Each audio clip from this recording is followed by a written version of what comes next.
Radyo Pilipinas News Nationwide.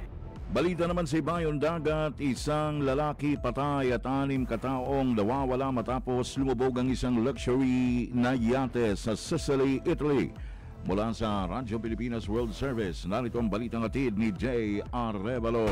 Radyo Pilipinas Report. Namatay ang isang lalaki at 6 ang nawawala matapos hampasin ng malakas na bagyo ang isang luxury yacht at lumubog sa Palermo City sa Sicily, Italy. Ayon sa Italian Coast Guard, madaling araw nitong Lunes nang lumubog ang yate, lula ng 22 katao. At ayon sa ulat ng local media, nasagip ang 15 sasakay nito kabilang isang taong gulang na bata at 8 sa mga ito ay inilipat na sa mga ospital at nasa maayos ng kondisyon. Sinabi rin ng Coast Guard na ang mga nawawala pang pasahero ay mula sa British, American at Canadian nationality. Nagsasagawa naman ng investigasyon ng mga prosecutor ng kalapit na bayan ng Termini Amerise upang tingnan kung ano ang naging sanhi ng trahedya. Samantala, sinabi ng tagapagsalita ng Foreign Ministry ng UK na nakikipag-ugnayan na ang mga British officials sa mga lokal na otoridad at handa silang magbigay ng suporta sa konsulado para sa mga Briton na naapektuhan. Mula sa RP World Service, ito si Jay Arevalo para sa Radyo Pilipinas. Radyo Pilipinas News Nationwide.